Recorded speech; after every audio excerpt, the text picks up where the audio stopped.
So my role in this is to provide a kind of 30,000-foot view. So if you hear something you don't like and you want to throw something at me, remember that I'm 30,000 feet away. Every fall, I pick a fight with the students in my sociology of education class. I ask them to think about the question of whether K-12 classroom teaching is a profession, not in the casual sense of the term, but in the way that sociologists define the professions.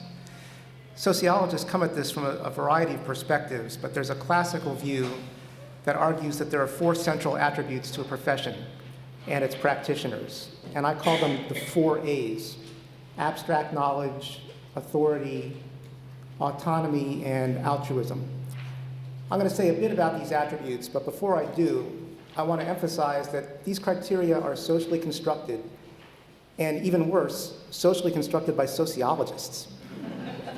We shouldn't be surprised, therefore, if by some sheer coincidence, the criteria establish and support a view of sociologists as professionals. The first attribute, abstract knowledge, refers to the idea that professional practice rests on a base of abstract knowledge on which professionals draw in making decisions in their work.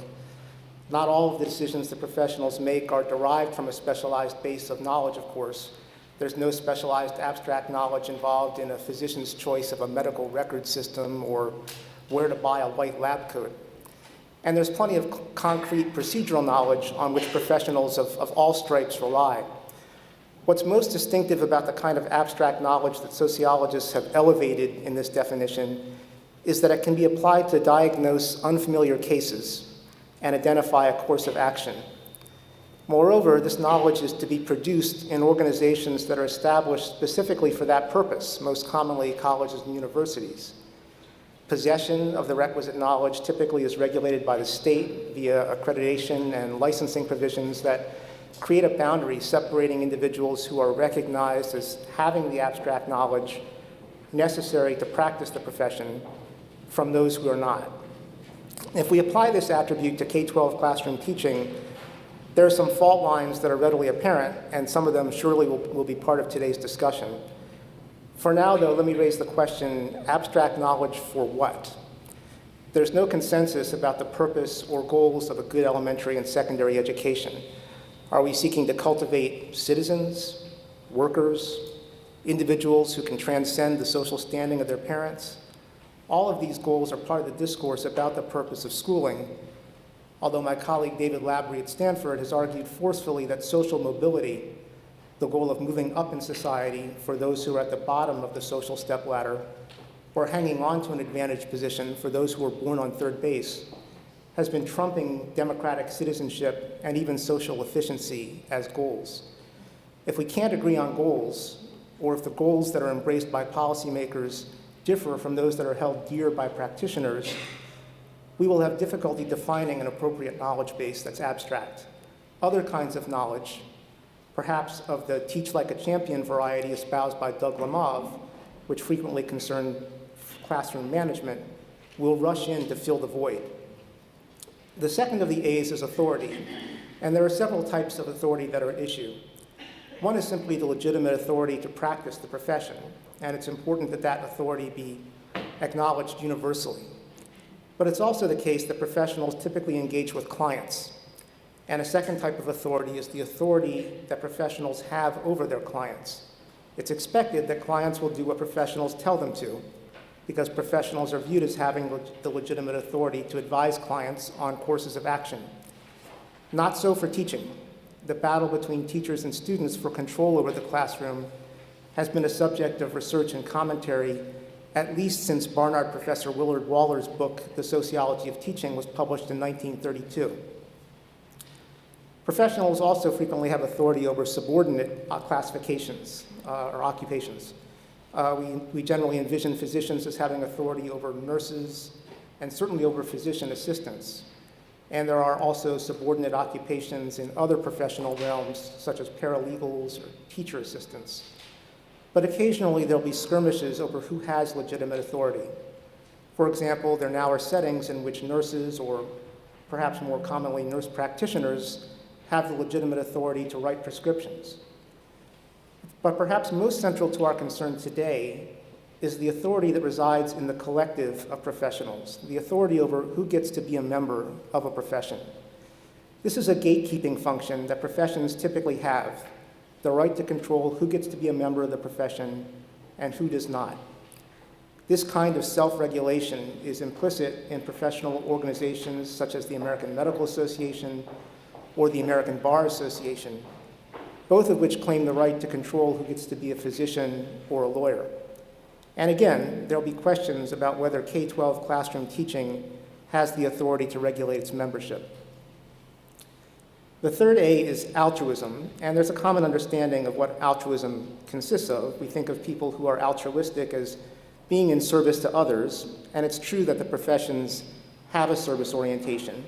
Many of them also have ethical standards or codes of conduct that specify the responsibility of the members to broader society. And once again, it may not be obvious that there are such altruistic dimensions to teaching, although it's quite clear that teachers generally don't go into teaching for the money, and in fact select themselves into teaching precisely because they seek to contribute to the development of children and youth to promote society's well-being overall.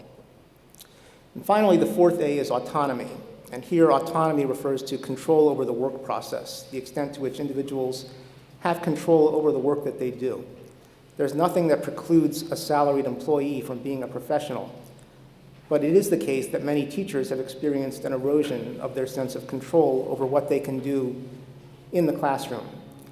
And this is part of a broader narrative documenting the increasing penetration of the external environment of schools into what happens in classrooms. 30 years ago, organizational sociologists argued that teachers were buffered from the external environments of their schools.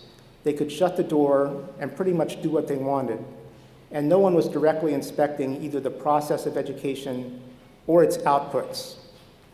This, of course, has changed dramatically. We now have external accountability systems that seek to hold individual teachers and individual schools accountable for student performance. And the mechanisms for doing so include complex statistical formulas that seek to isolate the effect of attending a particular school or being in a particular teacher's classroom on growth in student performance. We now commonly refer to these kinds of accountability systems, whether they're in the form of report cards or other metrics, as value-added models, at least when what is at issue is a school's or a teacher's contribution to students' standardized test performance. But I want to return to the issue of authority.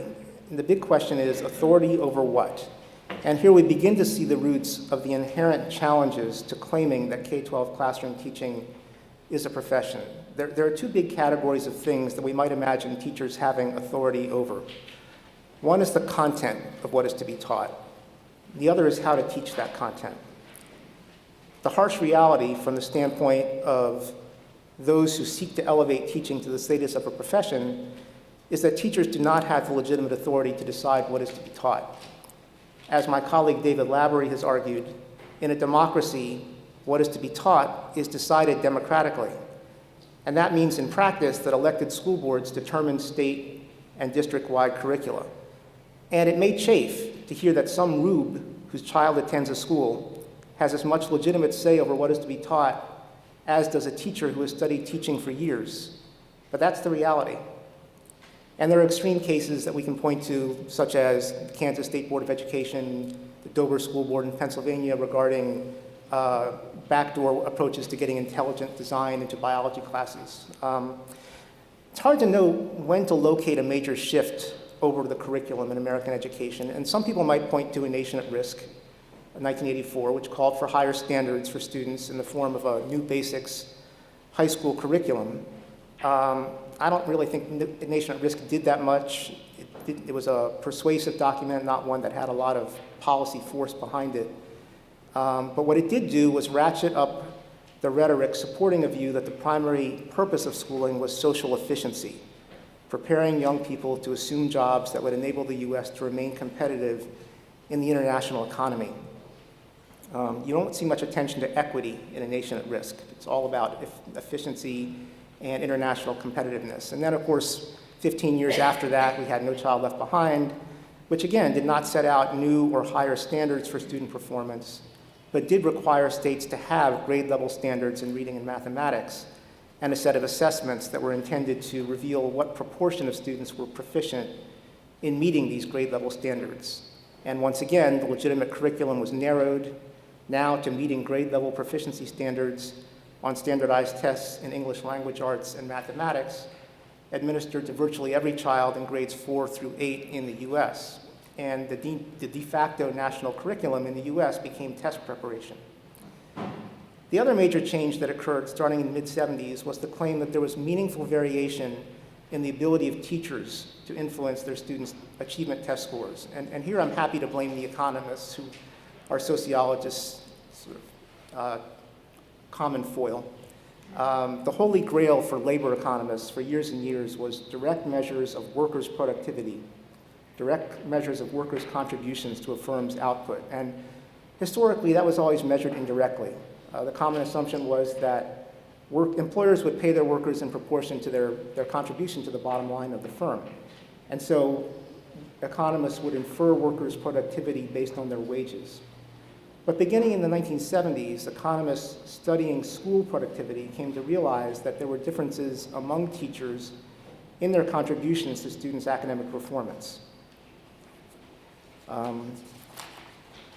Nowadays, of course, school districts and states do this routinely, and there are elaborate administrative data systems that allow for this. But at some point, perhaps in the mid-1980s, labor economists woke up to the notion that they could treat the contributions of teachers to student test performance as a direct measure of worker productivity.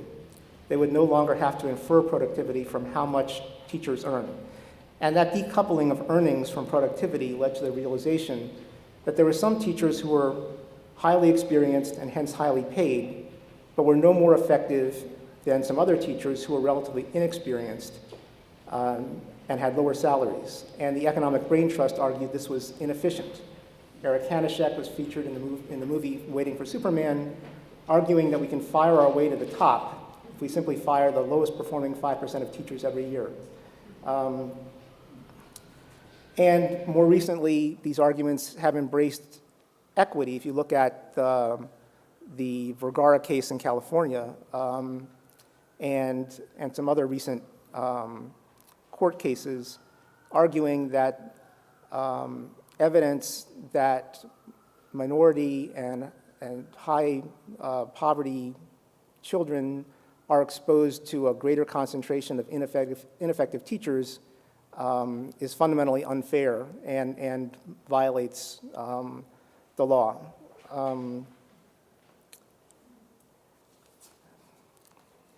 Skipping ahead here.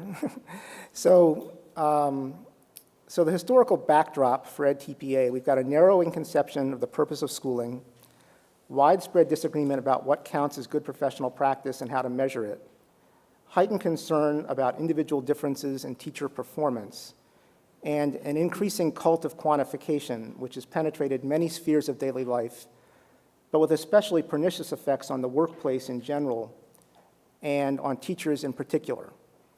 Now I'm going to turn the floor over to someone who actually knows something about edTPA, but I'll look forward to counting how many views my depressing little talk gets on YouTube as a way of measuring whether it's effective.